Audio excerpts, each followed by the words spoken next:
બદલાતા વાતાવરણને કારણે મનુષ્યજાત અને સજીવો માટે મુશ્કેલીનો પહાડ ઊભો થયો છે. એમાં પણ દક્ષિણ ગુજરાતમાં ઉનાળુ ડાંગર પકાવતા ખેડૂતોમાં ડાંગર પલળી જવાની ચિંતા ઘેરી બની છે. નવસારી સહિત દક્ષિણ ગુજરાતમાં 1,00,000 હેક્ટરથી વધુ વિસ્તારમાં 10,000થી વધુ ખેડૂતો ડાંગર પકવે છે, જેમને બદલાતા વાતાવરણની સમસ્યા સતાવી રહી છે. ખાસ કરીને વાત કરીએ તો હવામાનના ફેરફારની સીધી અસર મનુષ્ય જીવો પર પડતી હોય છે અને સૌથી વધુ આર્થિક અસર થતી હોય છે તો એ ખેડૂતો પર થાય છે કે દક્ષિણ ગુજરાતમાં શેરડી બાદ ડાંગર સૌથી વધુ લેવામાં આવતો પાક છે. નવસારી જિલ્લામાં 60,000 હેક્ટરથી વધુ વિસ્તારમાં ડાંગરનો પાક લેવામાં આવે છે. સમગ્ર દક્ષિણ ગુજરાતમાં અંદાજિત 1,00,000 હેક્ટરથી વધુ વિસ્તારમાં ડાંગરની ખેતી કરવામાં આવે છે અને જેના આધારિત પૌવા ઉદ્યોગ મોટા પાયે દક્ષિણ ગુજરાતના નવસારીમાં વિકસ્યો છે. વર્ષમાં 2 વખત ડાંગરની ખેતીથી ખેડૂતોને સારી એવી આવક મેળવે છે.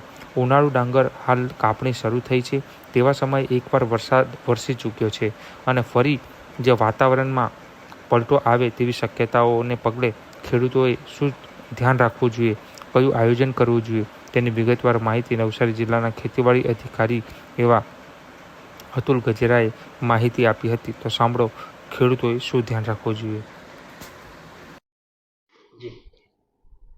નવસારી જિલ્લામાં હાલના તબક્કે ઉનાળુ ડાંગર 5300 હેક્ટરમાં વાવેતર થયેલું છે અને આ મહિનાના અંતમાં અત્યારે ડાંગર મેચ્યુરિટી સ્ટેજ પર હોવાથી કાપણીઓ પણ ચાલુ રહી છે. હાલના થોડા દિવસથી આપણે જોઈએ છે તો કમોસમી વરસાદ અને હીટવેવના પ્રશ્નો પણ જોવા મળી રહ્યા છે.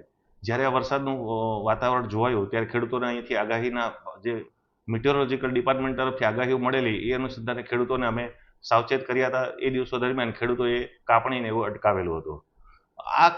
જ્યારે કમોસમી વરસાદની આગાહી થતી હોય છે ત્યારે ખેડૂતોને આ આગાહીના સાવચેતીના પગલાં રૂપે ડાંગર ન કાપવાની સલાહ આપવામાં આવતી હોય છે. સાથે સાથે ખુલ્લામાં કે ડાંગરના પાક, બિયારણ, જંતુનાશક દવાઓ પણ સંગ્રહ ન કરવા માટે અથવા તો ઢાંકીને રાખવા માટે સલાહો સૂચનો આપવામાં આવતા હોય છે. એ અનુસંધાને જો આવું વાતાવરણ જ્યારે પણ જોવા મળે તો ખેડૂત વર્ગે આ ખુલ્લામાં સંગ્રહ ન કરવો જોઈએ, ડાંગર કાપણી અટકાવવી જોઈએ અને સાથે કાપણી થયેલું ડાંગર જો ક્યાંય હોય તો એને પણ તાડપત્રી જેવા સાધનોથી ઢાંકી દેવું જોઈએ, જેથી વરસાદના પાણીથી સીધું આપણને નુકસાન અટકાવી શકાય. સાથે સાથે જ્યારે જીવાત કે રોગના નિયંત્રણ માટે દવાઓ કે પેસ્ટિસાઇડ છંટકાવની જરૂરિયાત હોય તો આ દિવસોમાં એ છંટકાવ પણ અટકાવવો જોઈએ. અને હાલમાં જે હીટવેવના પ્રશ્નો છે એ સંદર્ભે જ્યારે ડાંગરી કાપણીનો સમય પણ સાથે સાથે ચાલી રહ્યો છે તો એ સમયે કાપણી સમયે પણ મજૂરોને હીટવેવના પ્રશ્નો ન લાગે એ માટે ડાંગરની કાપણી વહેલી સવારે અથવા તો બપોરથી મોડાના સમયે કરવી જોઈએ, જેથી આપણે ખેડૂત વર્ગને અને ખેત મજૂરને પણ આમાં હીટવેવથી બચાવી શકીએ.